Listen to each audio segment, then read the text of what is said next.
Primero agradecerle a Silvio y a su espacio ECOS por haberme invitado, ya la segunda vez que me invitan, y bueno, también a toda la comisión y a la presidenta por darme este espacio, que entiendo por lo que dijo al principio que estaba fuera de agenda, así que muchas gracias a todos por escucharme. Me parece también acertado quizá que hayan hablado primero los concejales, porque un poco puede guiar algunas consideraciones que quería hacer. Completo la... Perdón, no tengo todos los nombres. Como el concejal, Venezuela, India y Brasil votan al padrón completo con voto electrónico, y Estonia, Bélgica y Estados Unidos parcialmente. O sea, son 6 países en el mundo que utilizan sistemas para emitir los votos de manera electrónica, y creo que también en ese sentido hay que también tener en cuenta que hace 10 años eran muchos más que 6, con lo cual es un sistema que está en franco retroceso en el mundo. Eso creo que es importante. Y ahí creo que quiero ganar con el concejal Bertotto, ¿puedo decir? Con el concejal Bertotto, que decía que siempre que se pueda aplicar tecnología es saludable, y yo creo que es un razonamiento que al principio parece de sentido común y que dominó, si se quiere, que dominó, si se quiere, la mentalidad de los países europeos en la década pasada, y que de alguna manera implementaron, quizá de manera muy rápida y sin análisis que llevara mucho tiempo, sistemas de voto electrónico. El caso más paradigmático es Alemania, pero también se suma Holanda. El caso de Holanda es muy interesante porque, además de haber prohibido el sistema electrónico en el 2008, hace 2 años, con el tema de Rusia y Estados Unidos, decidió que también en la parte de conteo sea totalmente manual. O sea, mandó a contar todos los votos de manera manual, que antes tenían un sistema de escáneres para contar los votos. Ya para emitir era papel, y decir, todavía fueron un sistema todavía más manual. A nivel internacional, Francia lo analizó en el 2016 y el Ministerio de Seguridad recomendó no implementar el sistema electrónico. España hizo lo mismo, el Reino Unido lo hizo varios años antes. En Irlanda, dentro de la idea esta que parece natural, decir cuanto más tecnología mejor, porque de alguna manera en casi todo funciona eso. Es decir, si uno ve los componentes de un auto, por ejemplo, de 20 años a esta parte, cada vez son más informatizados. Yo lo entiendo y puede parecer de sentido común, pero la experiencia internacional nos pone un parate ahí, y estamos hablando de que Irlanda compró máquinas por 55 millones de euros y no las usó nunca. En el 2010 las mandó a reciclar, porque una vez que las compró, cuando hicieron los análisis, encontraron que era muy peligroso utilizarlo, ¿sí? En Brasil, que utilizan voto electrónico, le preguntaron al ministro de Relaciones Exteriores de Suecia por qué ellos, que eran tan avanzados, que mandaban cohetes al espacio y que se informatizaron en el sistema bancario y de gobierno electrónico mucho antes que los otros países, ¿por qué no votaban con una computadora? Y le dijeron, porque queremos que sean los suecos los que elijan nuestro presidente y no los rusos, ¿sí? En ese sentido es muy importante, porque Alemania, Holanda, Suecia, Reino Unido, Francia, todos ellos también manejan la banca de manera electrónica. Es decir, no es Ushuaia o Argentina el único sistema que maneja la coparticipación o el sistema bancario de manera electrónica. La pregunta es por qué ellos no votan con una computadora, a pesar de la década pasada haberlo analizado. En ese sentido, quiero remarcar otra estadística internacional, corto acá con eso, que es que 19 de los 20 países con mayor índice de desarrollo humano no utilizan sistemas en el que una computadora media entre el elector y la construcción de su voto. ¿Sí? Emitir el voto no es solo ponerlo en la urna, sino también es la forma en la que uno construye su voto. Por eso, aun cuando el elector se trae la boleta de su casa, se lo hace entrar al cuarto oscuro, ¿no? Si ya lo trajo, si ya lo construyó, ¿por qué no lo pone en la urna? Bueno, está el tema de que hay que darle una garantía de secreto. Y en ese sentido también hay una crítica muy importante a los sistemas que emiten con computadora, que en general, si hoy miramos, en esto es interesante porque las objeciones se pueden dar desde el punto de vista teórico como desde el punto de vista práctico, concreto, si ustedes lo quieren implementar el año que viene, y son muy similares. Hoy en el mercado hay 4 oferentes grandes que podrían resolver el problema que se quiere resolver acá en Ushuaia, que son MCA, Altec, Smartmatic y la empresa coreana que lo está vendiendo en el Congo. En todas ellas está demostrado que es posible violar el secreto del voto, ¿sí? Pero aún en el hipotético caso en que haya algún convencimiento, por ejemplo, decía la presidenta de la comisión que se quiere hacer una demostración, ¿no? Entonces a la persona más o menos se la puede convencer en un primer momento. El voto tiene que ser secreto y el secreto es una garantía, no es una propiedad.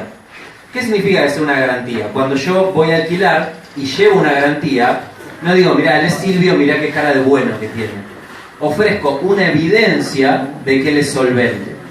Es decir, que todas estas compañías que ofrecen voto electrónico, y eso lo dice el informe del CONICET, deberían ofrecer una evidencia concreta y matemática basada en estándares internacionales, que ninguna de estas empresas los cumple, de que su sistema garantiza el secreto y la integridad del voto. No solamente que nosotros se lo decimos. El sistema electoral no se basa en la confianza del Poder Ejecutivo, que finalmente es el que contrata a una compañía, en decirle al votante que el sistema es secreto. Se basa en otorgar garantías de eso, otorgar una demostración de eso a través de, por ejemplo, una auditoría, que en estos sistemas, y otra vez, si se menciona el sistema bancario y se quiere hacer una auditoría como en los sistemas bancarios, estamos hablando de 3 o 4 años de auditoría, ¿sí?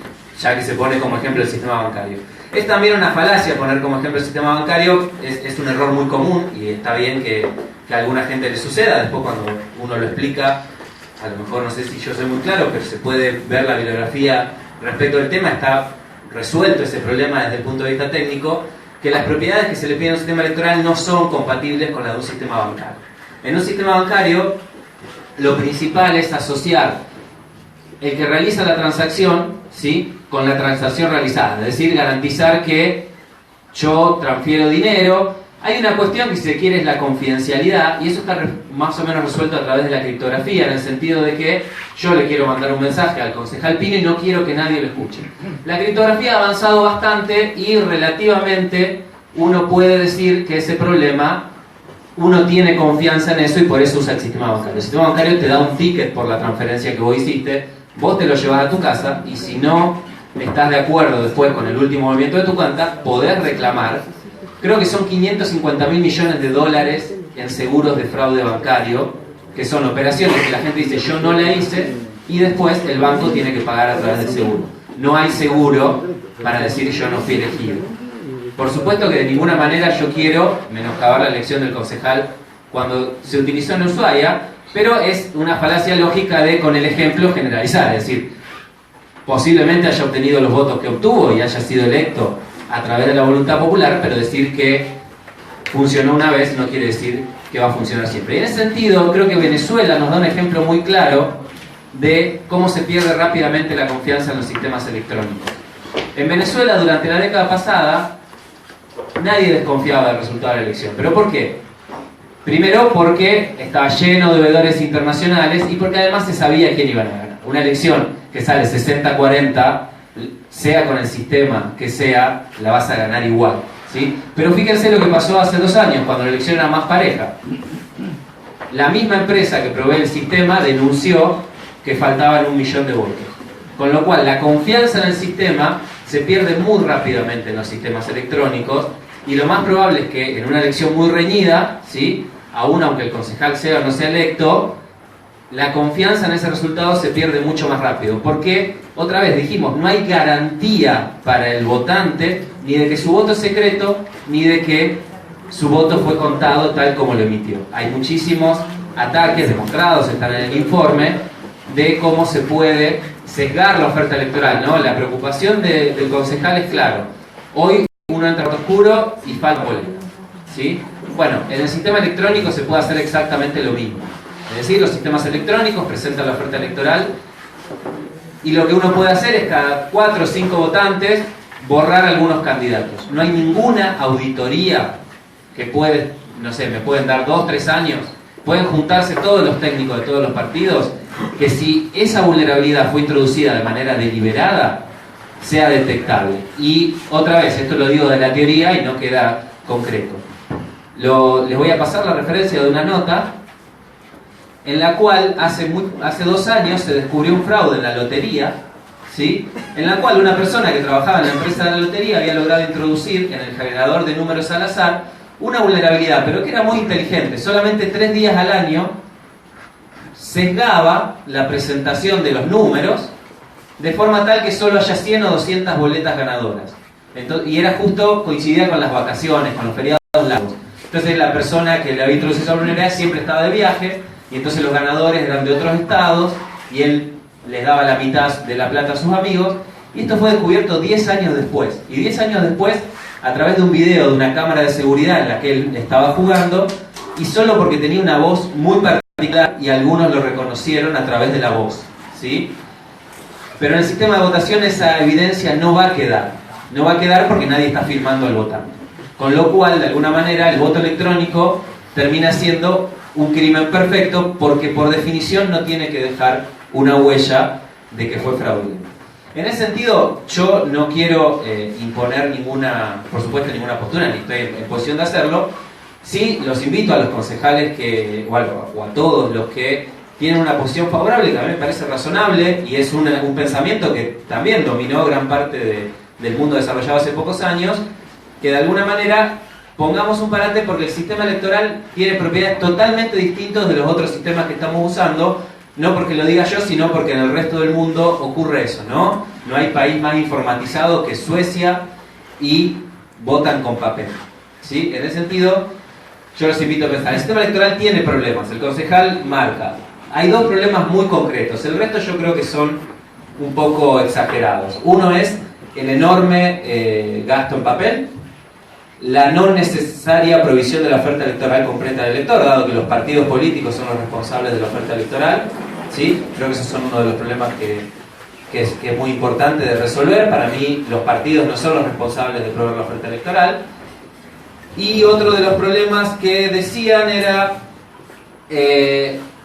la velocidad en el recuento, ¿sí? Bueno, la provisión de la oferta electoral se resuelve como en el mundo desarrollado y como en, por ejemplo, dos de las provincias más grandes de nuestro país, que son Santa Fe y Córdoba, que utilizan boleta única de papel. Es el Estado el responsable de proveerle al elector la oferta electoral completa en un dispositivo que no hay que saber más que ni siquiera leer y escribir, solamente hacer marcas para estar seguro que su voto es secreto y va a ser contado tal como lo hizo. Porque hacer una cruz en un papel, nadie después te va a decir que sabe por quién votaste. Y respecto de la tecnología, yo creo que ahí sí, a lo mejor hay que mirar a algunos países desarrollados. Yo pongo muchos reparos en esto, pero hay países que lo utilizan, que es, dijimos, la diferencia con el sistema bancario es que todas las operaciones de la emisión son anónimas. Pero el conteo no es anónimo, el conteo al revés, es lo más público posible. Ahí la asistencia tecnológica puede ayudar y hay buena experiencia a nivel mundial. Hay una experiencia de la Universidad de Córdoba y que se desarrolló a gran escala en Corea y en otros países, en el cual hay, una vez que se votó en papel y que los votos están en la urna, hay escáneres para ayudar al presidente de mesa a leer las marcas en una boleta, ¿sí? Y también otro problema muy conocido es el de la confección de las actas y telegramas. Creo que me habían contado que en Ushuaia o en Neuquén ha habido una experiencia, pero en Santa Fe particularmente el año pasado hubo una, en la cual sí hay una asistencia tecnológica al presidente de mesa para completar los actas y telegramas, en lugar de a mano, una vez que los resultados están en el pizarrón, con un dispositivo electrónico. Se introduce el riesgo, el informe del CONICET es claro en eso, pero se pueden mitigar. Lo que es claro en el informe de CONICET, y lo quiero decir por acá, porque a lo mejor me pareció que en algunas consideraciones se tergiversaron las conclusiones, ¿sí? Es que no existe evidencia teórica ni empírica que un sistema en el cual el voto se construye con una computadora garantiza los principios constitucionales, ¿sí? Y la recomendación explícita del informe del CONICET es no avanzar en el corto ni en el mediano plazo con una implementación de un sistema electrónico para la emisión del voto. En ese sentido, esas son las recomendaciones del informe. Después, por supuesto, esto es un problema político, y como problema político, a mí me parece que si se está cambiando el sistema electoral, los sistemas electorales son sistemas de confianza, cambiar todo junto es también un problema adicional. Es decir, si vamos a cambiar, por ejemplo, como decía alguno de los concejales, alguna de las formas de votar, los cambios tienen que ser mínimos, porque necesariamente, como bien decía el concejal, es muy importante que después uno confíe en el resultado, y cambiar el 100% del sistema hace que haya que volver a confiar, ¿no? En ese sentido, me parece que se podría, por ejemplo, introducir tecnología en las últimas etapas, como recomienda el informe, modificar, si se quiere, el sistema y ver si con eso estamos bien, porque a lo mejor no es necesario invertir tanto dinero, tanto costo ecológico, porque el costo ecológico de las computadoras y las tarjetas esas es mucho mayor que el de las impresiones actuales de las boletas,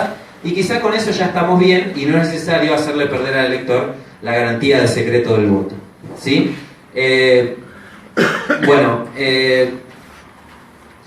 Otra de las recomendaciones es también siempre esto, que si se quiere, aún Salta, que implementó un sistema de voto electrónico, lo hizo con pruebas piloto a menor escala y nunca en todo el territorio.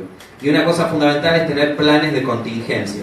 Introducir un programita de 10 líneas de código que el domingo de la elección a las 11 de la mañana apague todas las máquinas es indetectable, no por una, sino por 100 auditorías de 5 años. En ese sentido, no hay posibilidad de no tener un plan de respaldo el mismo día de la elección. En Estados Unidos hay boletas de papel al lado de las máquinas y se han usado cuando las máquinas fallan. No hay posibilidad en los sistemas electrónicos de no tener un plan de contingencia. La pregunta es, ya que tengo la boleta de papel, ¿qué gano haciéndolo con una computadora si puedo introducir tecnología después? Yo no los quiero demorar más, al final creo que me extendí más que el resto de los concejales y era al final un invitado en la cola. Sí les quiero comentar que voy a estar hasta el viernes en la ciudad y que si alguno tiene alguna consulta o quiere reunirse conmigo, estoy a disposición siempre que los que me invitaron no tengan inconvenientes, que al final son los que pagan el pasaje. Por supuesto no pagan ninguna clase honoraria, yo lo considero una carga pública por mi trabajo en la universidad de venir acá.